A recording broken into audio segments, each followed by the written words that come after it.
In the AI era, anything seems possible. Creating value, transforming industries, even saving lives, and changing the way we do business.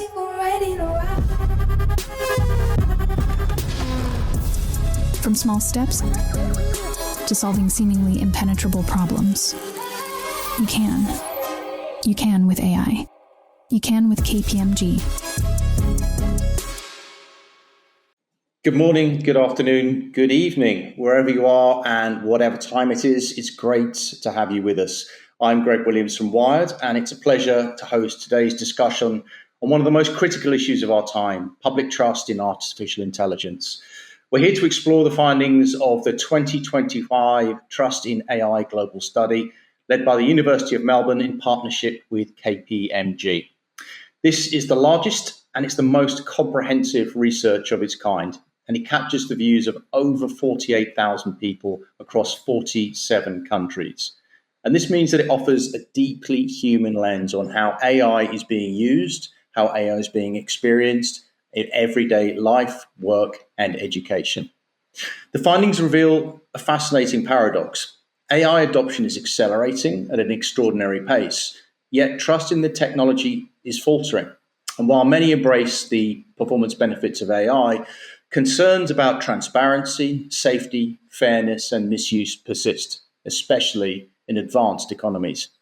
In this conversation, we're going to unpack what this means for industry, for policymakers, educators, and the public, and ask, how do we move toward a future where AI is not only powerful, but trusted? And I'm delighted to be joined by an expert group to offer some insights into this research. Jane Lawrie is Global Head of Corporate Affairs at KPMG. Professor Nicole Gillespie is Chair in Trust and Professor of Management from the University of Melbourne and the Research Lead. Sarah Bird is Chief Product Officer, Responsible AI at Microsoft. And Samantha Gloede is Global Trusted AI Transformation Leader at KPMG. So let's dig in. Jane, I think it would be really useful to get an overview of the research. It's an incredibly comprehensive piece of work involving 48,000 people across 47 countries. What motivated KPMG to partner with the University of Melbourne on such a global and in-depth study of public trust in AI? Well, thanks, Greg. And first of all, it's great to be here. I'm really looking forward to the session today. I guess what motivated us, you have to start from the premise that nobody could argue that AI is changing the way we live and the way we work. And I think particularly with the rapid adoption of large language models and the advent of generative AI, we're seeing such a fundamental shift in the world. And I think all of us can see that there are going to be massive opportunities, but also there are going to be some risks. And so we wanted to sort of look at what are the things we should be thinking about as we all try and build trust into the organization, trust into our AI. What are those sort of things that we need to be doing very deliberately and consciously? And so we partnered with Nicole, and actually we've been working with Nicole for 5 years now. Actually started with the Australia firm. And as you say, Greg, this is now a global study across 47 countries. So it's really in depth. And I guess to finish off, what really motivates us is to understand what the public think and understand how society is going to respond to AI so we can all put in the right guardrails and make sure AI becomes a force for good. So I'm curious, from KPMG's perspective, why does trust in AI matter so much right now? And what are the implications for business, for government, and society if that trust isn't built or maintained? Well, I think the starting point, Greg, is, I very much, and I think KPMG very much believes that trust is at the center of the success of any organization and actually even more broadly society. If people don't feel that they have a sort of belief and a faith in AI, then it's not going to be adopted and it's not going to deliver what it needs to deliver.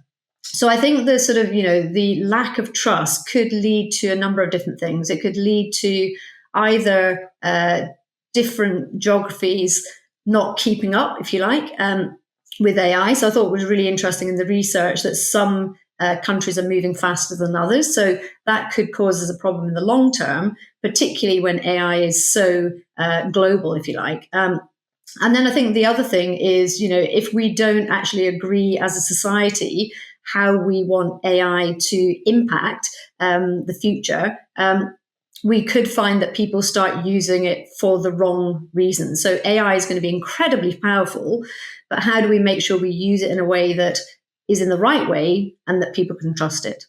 So I think that's why, Greg, it's so important right now, particularly when AI, as I've said, is just moving so very, very rapidly. Okay, great. Thank you, Jane. Nicole, I'd love to bring you in here as the research lead from the University of Melbourne to give us some kind of overview. I think initially it would be great to get some context for this discussion and the research insights. Could you just tell us a little bit about how the research was conducted? Thank you, Greg, and hello, everyone. It's really fantastic to have so many people part of the call today. So the purpose of the research is really to provide an evidence-based understanding of public's trust, attitudes, and experiences of AI, and importantly, the expectations for its governance and management. And this is very much to inform public policy and serve as a resource also to guide industry practice and help align with those societal sort of expectations. Now, given the transformative impact that AI technologies are having on society, on work, and on education, we believe it's really critical to bring that public voice into the conversation. So our research insights are based on over 48,000 people from 47 countries. These do cover all geographic regions across the globe.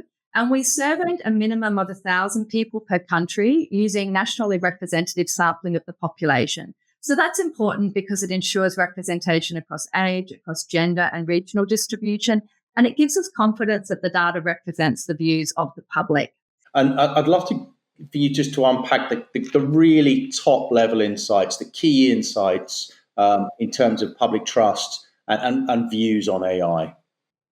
Yeah, so our findings demonstrate that trust in AI cannot be taken for granted. It does remain a critical challenge. So while most people have some level of acceptance of AI, we find less than half are willing to trust AI systems. And that's in relation to a range of AI applications. We asked about generative AI systems, AI use in healthcare and human resources, as well as AI systems in general. So what we find is that people are more trusting of the technical ability of AI to provide a helpful output, provide helpful services. Where they're more skeptical is around the safety and security of using AI systems and their impact on people and society. And people's ambivalence towards AI is reflected in their mixed emotions. So we find people feel optimistic and worried about AI. And what really underlies this ambivalence is people's experience of both the positive and negative outcomes from the use of AI in society. So on the positive side, we find 3 in 4 people report experiencing a range of benefits. These include improved efficiency, effectiveness and innovation, better access to information and services, greater precision and personalisation, and reduced costs. However, these benefits are being coupled with clear concerns about the risks and negative impacts, as Jane alluded to. So 4 in 5 people are concerned about negative outcomes, and these range from the loss of human interaction and connection, cybersecurity risks and the loss of privacy and intellectual property.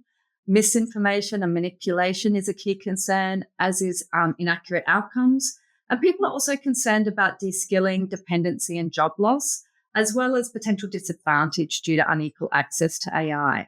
So we find people in all 47 countries are concerned about and experiencing these negative outcomes. So it really highlights that these are a global concern, which supports that sort of international cooperation and efforts to mitigate these risks that we are seeing. Of course, the challenge is about how do we do that in a balanced way, in a way that doesn't undermine progress or hinder innovation that's required to realise the many, powerful societal benefits that we can derive from AI. And one of the areas I found most fascinating in the research was that you did a real deep dive into employee use and how people view the use of AI at work. Give us a sense of what the key findings were on AI in the workplace. First of all, we find evidence that the age of working with AI is firmly here. So 58% of employees are intentionally using AI at work on a regular basis. A third are using it weekly or daily. We find 3 in 4 employees report that their employing organisation is using AI. Now, in terms of what type of AI people are using, generative AI tools are by far the most widely used. Most are using free public tools like ChatGPT rather than tools provided by their employer. Now, this use of AI, we find clear evidence that it's delivering a range of performance benefits. So most employees say it's increasing their work efficiency, their access to accurate information. It's boosting innovation in the workplace. It's helping to produce high quality work and decisions, and also, interestingly, better use and development of skills. Almost half report that AI use in their workplace has increased revenue generating activity. But what we also find is that employees are reporting mixed impacts from the use of AI, for example, on workload and stress, on human collaboration, on compliance risks, as well as surveillance. A key insight from the research is also that many employees are using AI in complacent and inappropriate ways. And this is augmenting risks for organisations as well as raising some quality issues. So just a couple of data points to unpack that. We find almost half of employees admit to having used AI in ways that contravene organisational policies. They've uploaded sensitive company information. So they say things like financial, sales, or customer information into public AI tools. Not something we really want our employees to be doing. And 3 in 5 report that they've seen or heard employees using AI tools in inappropriate ways within their workplace. And 2 in 3 report relying on AI output without evaluating the information that it's providing. Over half are saying that they're making mistakes in their work because of AI. And what we think is, perhaps fueling some of this complacent use is a sense of pressure. So half of employees say that they are worried that they'll be left behind if they don't use AI. And what makes this particularly challenging to manage is that over half of employees say that they avoid revealing when they're using AI to complete their work and are presenting AI-generated content as though it was their own generated work. So I think these findings are really highlighting a lack of transparency and accountability in the way many employees are using AI at work, particularly using generative AI tools. Thanks so much, Nicole. Clearly, what you've just unpacked for us has really significant implications for organizations and workforces. And Sam, I'd love to bring you in here to shine a light from really the employer's perspective. Low AI literacy is creating significant risks to organizations around the world. And ironically, this is going to impact trust in those very organizations. How do you summarize the challenge for leaders? Yeah, thanks, Greg. The way that I like to look at trust in an organisation is that it's the currency that resonates with all of the stakeholders, whether it's employees, their regulators, investors, analysts, the communities that they interact with and beyond. And in my opinion, trust is an enormous business enabler, positioning organisations to innovate boldly and grow responsibly. Now, this can't be more true than in the world of AI, and trust is the strongest predictor of AI's acceptance and success. And no organisation really has the ability to move faster than the speed of trust.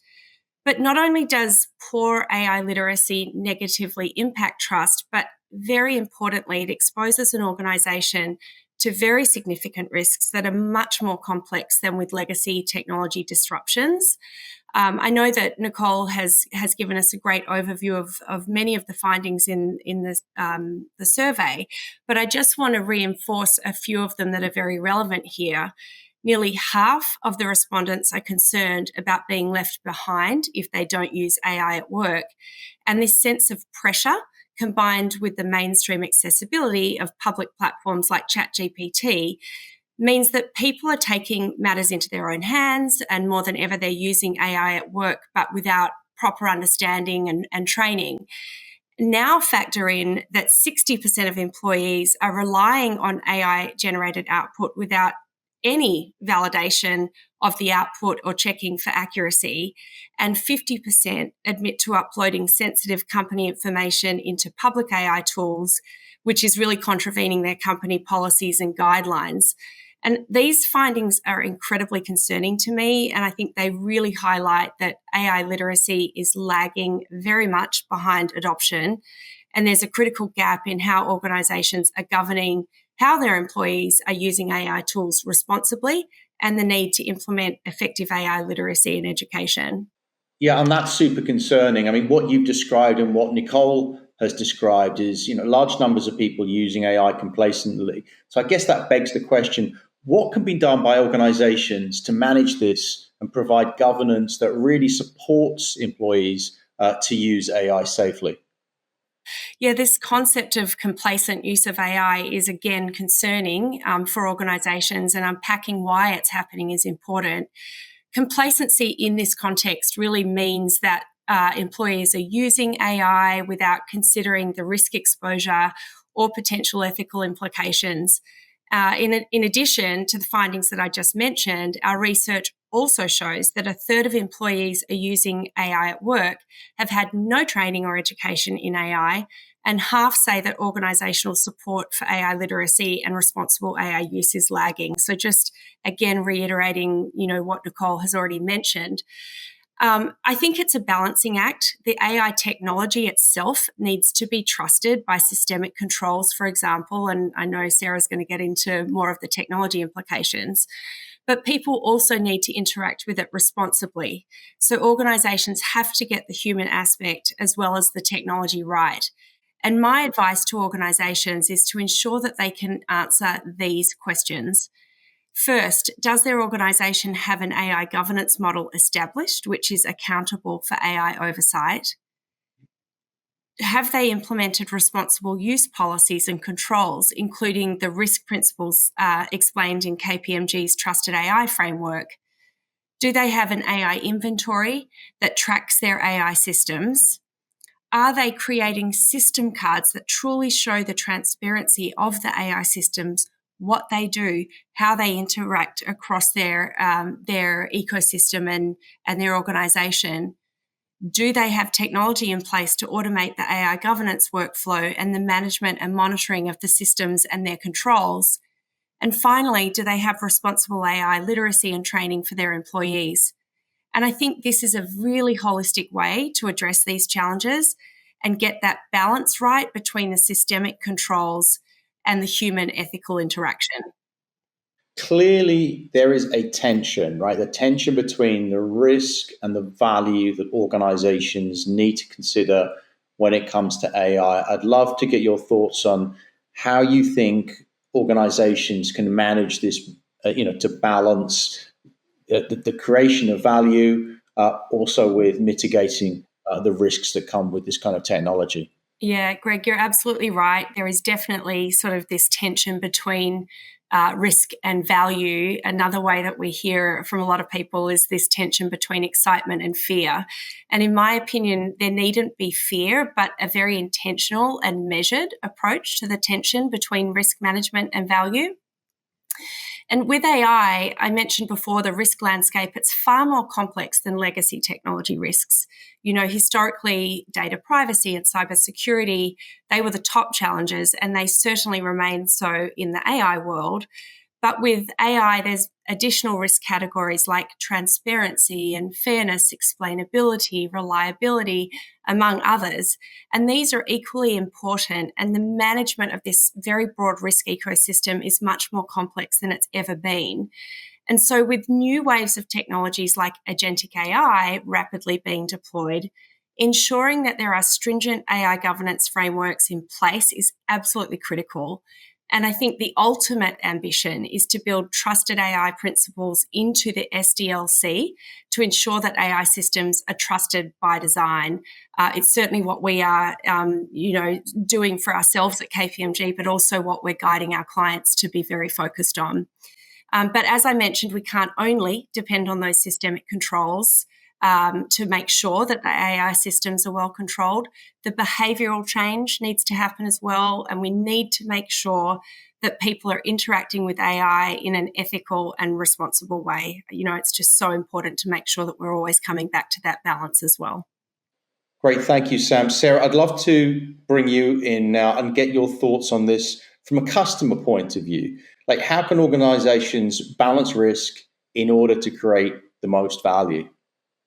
Yeah, I completely agree with everything that Sam and Nicole have said already, where organizations need to look at this holistically and take the people element and the process element and the technology element all seriously in their approach. However, a part of this that's really important that I think people don't always think about is making sure that you start with the right use case. And so, what we see is, we talked about everything that needs to be done to put AI in place, and that's absolutely appropriate. It is a powerful technology. We need to be very thoughtful about that. And so, if an organization goes through all of that and they pick a really basic, unexciting use case, they're going to look at the ROI when they come out the other side and say, why did we invest all of that to get, this much value? And so the organizations that we see are the most successful are the ones that say, what is a use case that is really going to drive enormous value in my business and allow me to say, when I've made all of that investment and I come out the other side, that I'm really excited about what I got. And so picking that use case is really important, because on the other side, you can't just pick the most complex general purpose use case in the world, or you're going to struggle with the many different risks that Sam already mentioned, as well as others. And so it's important to find the use case that is appropriately ambitious, but also appropriately scoped, so that you can learn how to use the technology, you can build and have success with it, and you can really deliver value and build a technology that you can trust. Great. Thank you, Sarah. And clearly there are major implications for technology companies here. And I'd love to sort of like dig in a little bit deeper in what you were just saying, really, and how tech companies can focus on striking a balance between innovation, which is what they're there to do, but also building artificial intelligence in a responsible way. Yeah, a lot of people ask about this sort of question of responsible AI versus innovation, and this is something that at Microsoft we don't see them as separate. So. To be successful in developing AI technology, we need to be innovating in responsible AI right alongside as part of the core AI development. And so, as an example, when we're developing a new AI technology, we're already thinking up front, what are the potential risk of this technology? What can we do in the collection of the data? What can we do in the design of the model? What can we do in every single step of the life cycle to understand the risk better, and as much as possible look to design them out, or at least design controls to help us manage them effectively.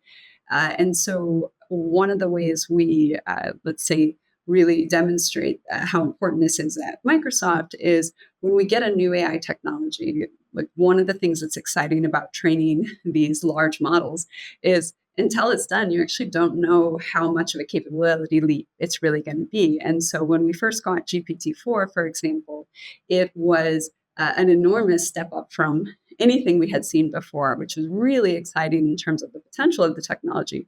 But we also didn't know, what are the potential risks that we might be dealing with.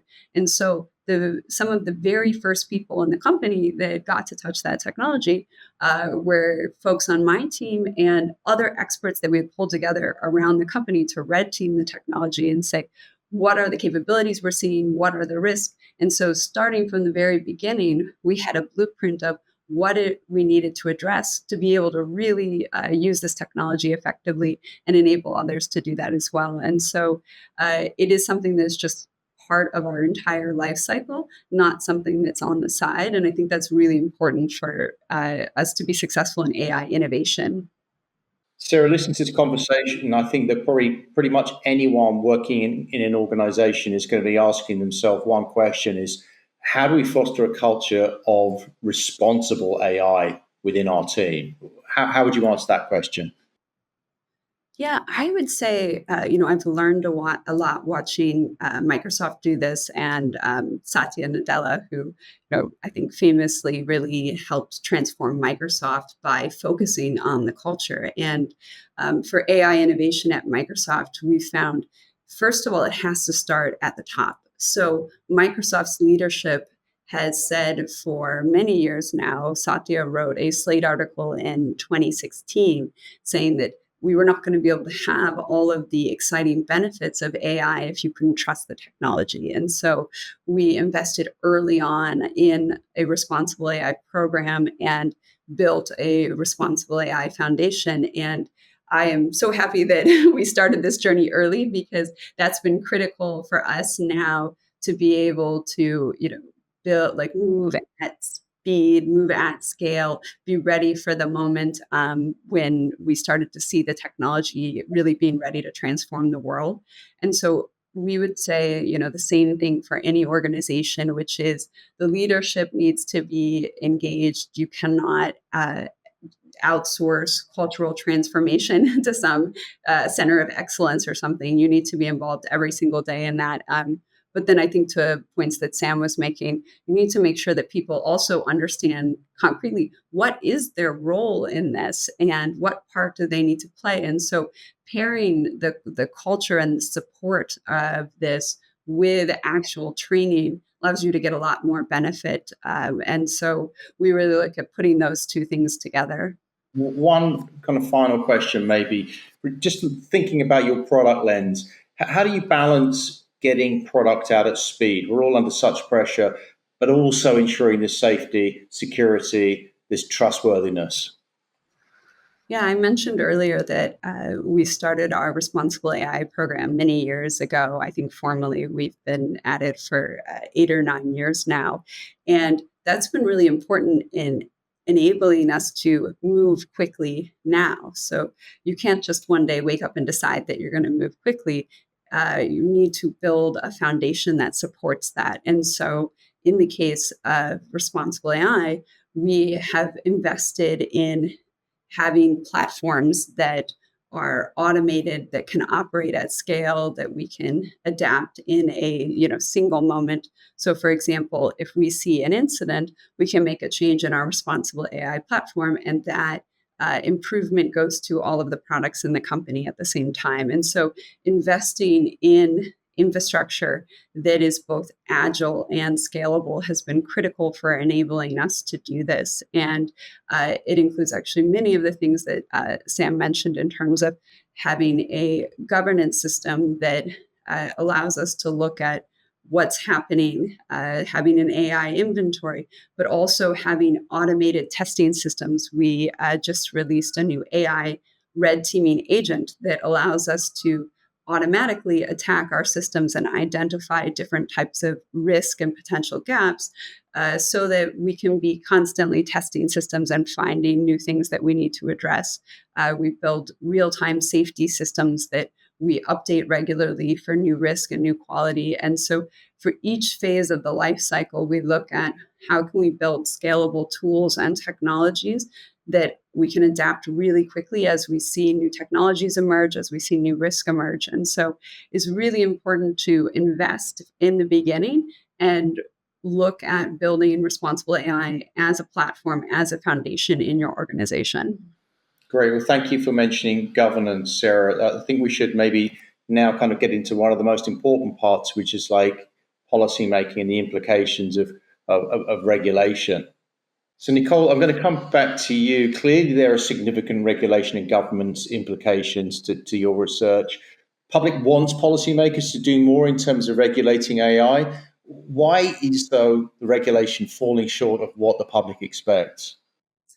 Yeah, thanks, Greg. Look, I think it partly reflects that most countries and jurisdictions are still in this early phase of either designing or implementing regulatory approaches.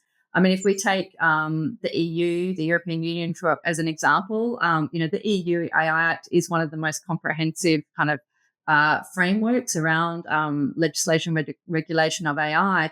But at the time of our data collection of the survey, it was still yet to be rolled out. It was still in a process of implementation. And I think if you look in other jurisdictions, Australia, India, Canada, we're still debating proposed AI kind of specific legislative frameworks. In many different countries, they're still at a process of sort of implementing or proposing AI guidelines without any sort of comprehensive legislation. In the US, for example, at the time of data collection, there were multiple initiatives in place, but it had lacked a unified regulatory approach. And then post data collection, we've seen, shifts in that landscape quite radically as well.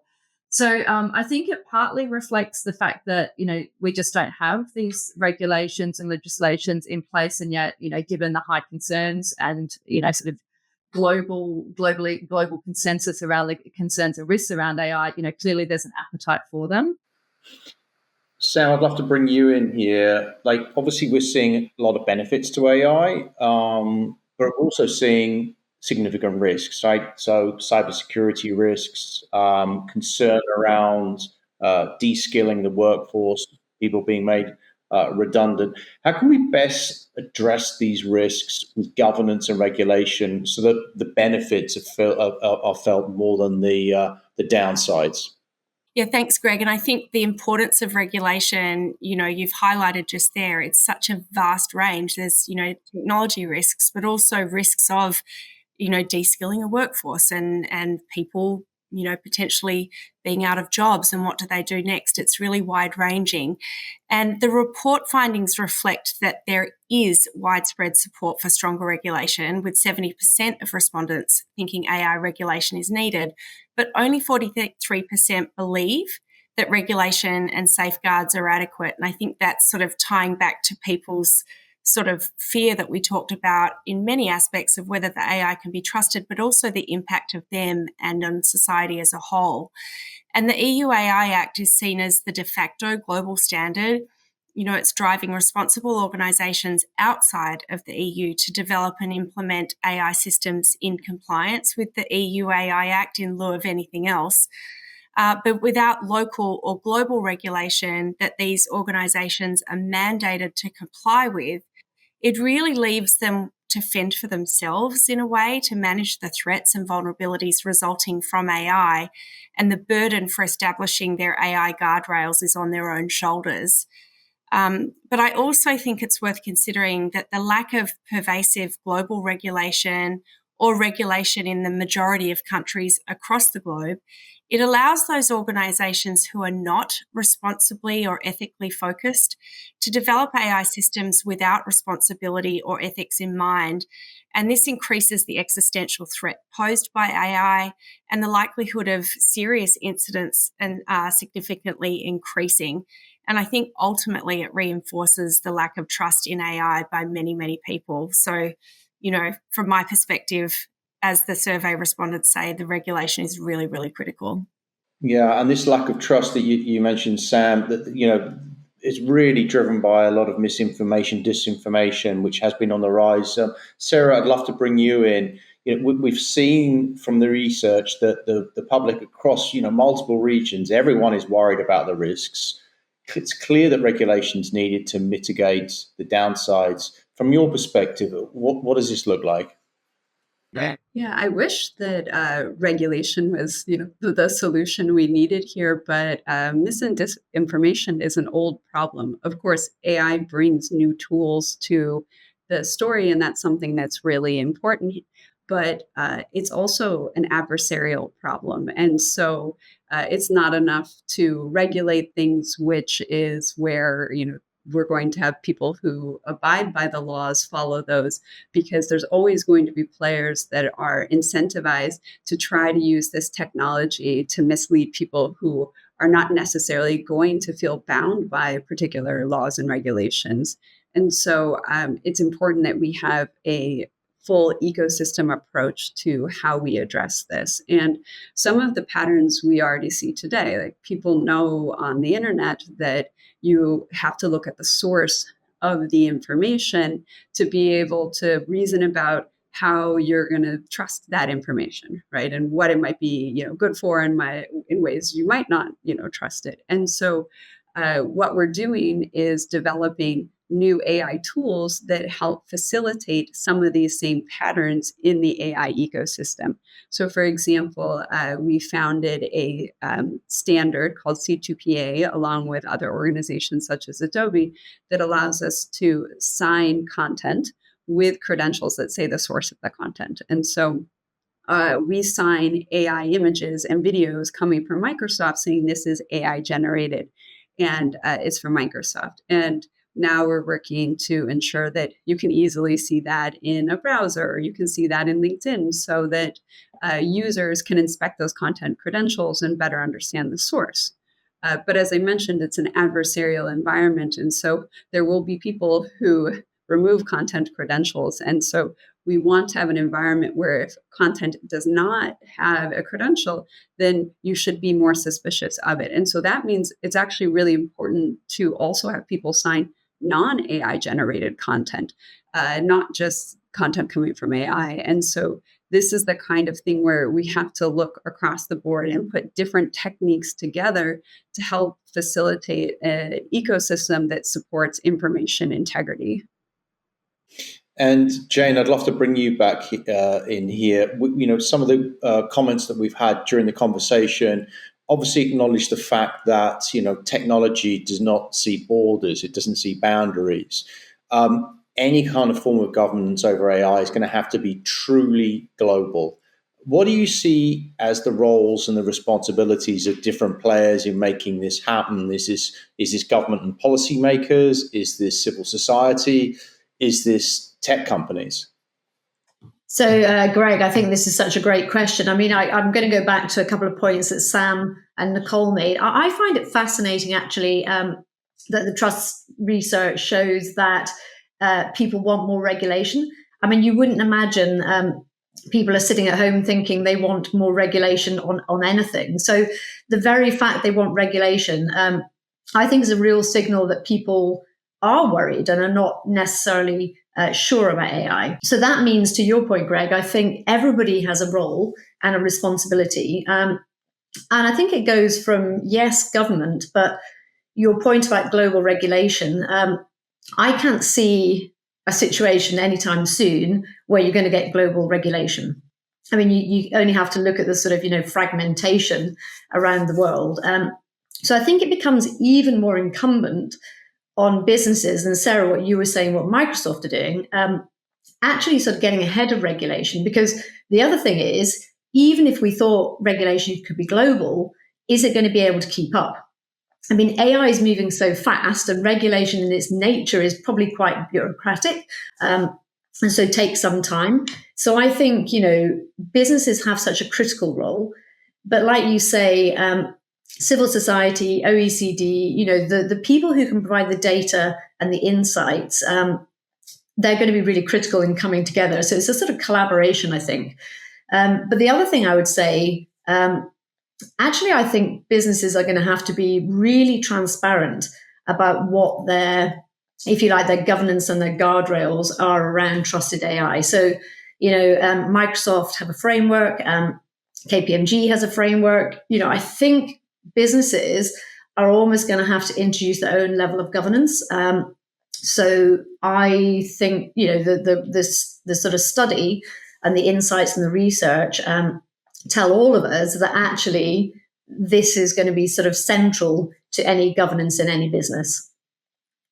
Sarah, do you have any thoughts on this global governance idea? Yeah, I liked a lot of what Jane was saying about being transparent as an organization, showing what your practices are. Something that's been really important in our approach, and what I think my job is every day at Microsoft, is showing how this can be done. So one of the challenges is we know that we want to address trust, we want to regulate, we want to set these patterns, but a lot of the patterns are still unknown, and so we have to figure them out. And so part of Microsoft's role, I mentioned we've been doing this for a while and we have significant investment in this space, is to help light the way forward and show we've tried this and it didn't work as well as we thought, and we've tried this approach and it's working quite well. And so for example, in the new EU AI Act, there's different types of regulated actors. It's different to be someone who is creating a model versus someone who's building an AI application on top of a model.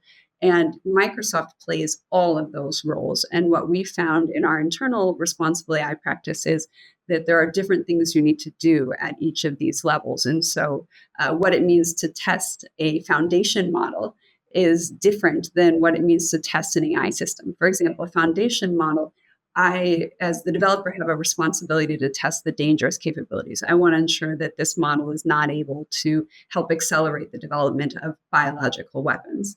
But once that test is done and shows that that's not possible, someone building on top of the model doesn't need to repeat the test, but they need to do tests to show that it's appropriate to use the model in their application. So, for example, if they're using it for healthcare, does it actually get the appropriate outcomes? And so learning these patterns and practices is really important to figuring out how are we going to set the standard? What are the right things to regulate? What are the right things to expect of everybody? And so part of the role that we see is showing those examples along with others, peer organizations, academia, show what we're finding works and doesn't to help contribute to that conversation. And so in the EU example, I mentioned we're very involved in conversations around the code of practice and what we've learned to put the concepts really into practice and how you apply them. And so I think it's important that every organization thinks about what can they contribute to the conversation and what role do they have to play to help us get to a really strong collective outcome, because it's one of the most important things we need to do to enable this technology to really change the world. No, I was just going to jump in, Sarah, because I think there's a piece that, we talk about the role of government, and we talk about the challenge that we're going to see for governments. And actually, Nicole, what you were saying earlier about, different governments being at different stages. And I think there was the really interesting piece of work. Actually, KPMG did it with the World Economic Forum, and they published a paper called The Blueprint for Intelligent Economies. And it was really looking at what do governments have to think about if they are to keep up with AI. So the idea is that no government or no country should get left behind. And so it's the sort of thing, Sarah, you're talking about. It's sort of learning, it's training, but it's also investment, it's infrastructure. And I think increasingly, governments are going to have to think about, and businesses are going to have to think about, how do they work across geographies and across natural boundaries so that they can get more common ways of thinking. So just to build on your point, Sarah. Yeah, but I think it's important that we figure out how to do it together. If everyone has to start from scratch and reinvent the wheel, we're not going to get very far, and it's going to be really expensive. And so the points that were made earlier about transparency are so important. We try to make a point of publishing our practices, our technology, all of that, because we want other people to take it, build on top of it, tell us what's not working, so that everybody's contributing to moving the state of the art of the field forward, rather than doing it separately in silos. Cool, thanks. And Nicole, did you want to jump in on this point? Yeah, I just really want to reinforce, I think, the points that Jane and Sarah are making. I mean, AI technologies, they're being used for so many different applications across so many different walks of life. Regulation is important, but it's only going to be one pillar of us moving forward, towards, consistent, responsible, and trustworthy use. The word ecosystem has come up a lot. We do need that broader ecosystem. We absolutely need industry and organizations to be really thinking about their own governance and what they're doing to play a role here. But I also think just individuals, whether as citizens or as employees, we all have a role to play here. And I think we really do need to have that sort of coordinated multi-level approach where we all come up to speed in understanding what, some of the risks are, so that we can all play a role in helping to mitigate these. Just really re-endorsing all the fantastic points that have been made. Great. I mean, I think that we could really continue this conversation for many hours to come, but we have hit time. So I'd love to get you all to offer some final reflections. It's been an incredibly rich conversation. Sam, maybe you could start off and just give us 30 seconds on your thoughts. Yeah, thanks, Greg. I just feel very reaffirmed in what I'm spending my days doing. Trusted AI is so important. I feel, very excited that there is so much alignment with what Sarah has said that Microsoft are doing in this space. And I just want to close by reinforcing what I mentioned up front. Trust is the strongest predictor of AI's acceptance and success, and no organization has the ability to move faster than the speed of trust. At KPMG, we often pose the question, can you be bold, fast, and responsible with AI? And in my opinion, you can't be bold or fast if you don't have that foundation of responsibility. And I think that this survey really emphasizes this point. That's great. Thank you. Sarah, over to you. Yeah, I want to say from a personal note, I worked in responsible AI for since it basically started as a field, and this survey and this conversation are amazing in terms of representing what a change we have in the moment we're in. Earlier, 5 years ago, if I would talk to an organization about responsible AI, they'd say, it's really great that Microsoft's doing this, but we're very early in our AI journey and we have to get a lot more sophisticated before we even start thinking about responsible AI. And talking about it in the public, I mean, it was something that people just thought about science fiction films. And now we have so much more understanding across the world about how important it is for AI to be both developed responsibly and used responsibly, to understand that many people have a role to play in this. And so I'm just absolutely thrilled to see the world embracing this as something that is foundational to how we develop AI. And it's been amazing to see many organizations, many people come into the field. It's been growing really rapidly to help contribute to that mission. And so I'm very much with Sam that I feel, reaffirmed with what I'm doing every day, but have been really excited to see how many other people have joined the call and figured out how they can contribute to this. Because there's so much potential for AI in the world. I completely believe that it can change everyone's life for the better, but only if we figure this part out. So I really appreciate the survey to help show, this moment that we're living in and how critical it is for everybody. Thank you, Sarah. Nicole. Yeah, thanks. It's really fantastic to hear Sam and Sarah's reflections on this. And we're really very pleased that the research can play some kind of contribution towards helping us to really understand some of the challenges here and perhaps open up some implications for how we can address them. I think the key sort of insight that I've really gained through the process of this is that much of the governance of AI has been focused around the integration of AI into services and products and operations, and ensuring these principles of trustworthy AI or responsible AI, that these are being translated into practice. And I think what our survey perhaps highlights nicely is just the need to complement that governance around, AI integration to products and services with this greater attention to how employees are using AI in their work, and often, quite invisibly, and the impacts that AI is having on the workplace. So I think they really shine a light on the fact that organizations need to better govern how employees are using AI tools and systems in that everyday work, how they can do that to create more greater accountability and transparency around that, and also just the need for organizations to really be mindful and proactively managing and monitoring the impacts of AI integration into the workplace. Thank you. Final word to you, Jane. Oh, thanks, Gloede. Well, a lot's been said. So I was actually thinking back to 2021, and Sarah, I remember one of your colleagues showing me ChatGPT for the first time. And it was so amazing. You think, wow, this is going to change the world. And I think fast forward, it really is changing the world. So I'm sure people who are listening to this, there are going to be some people who are in the positive camp and some people who are in the negative camp. But the truth is AI is going to change the world. So for me, this research, Nicole, that you've done, and this conversation we're having trust at the very center of how we roll out AI, for me, is so critical. And thinking about, as a society, are there some red lines that we will not cross? Because although we may be able to use AI to do something that we think is, transformational, do we want to? So for me, Sam, that bold, fast, responsible, responsible is absolutely central. So we can move fast, we can be bold, but we've got to have trust right at the heart. And that brings us to the end of today's discussion. We've covered a lot of ground in what is a fascinating report, from the growing gap between AI adoption and public trust to the urgent need for stronger governance, greater AI literacy, and more responsible design and deployment. What's clear is this: while AI holds extraordinary potential, realizing that potential depends on earning and maintaining the trust of the people it is meant to serve. As we've heard, the trust isn't automatic. It's got to be built through transparency, through oversight, accountability, and human-centered design.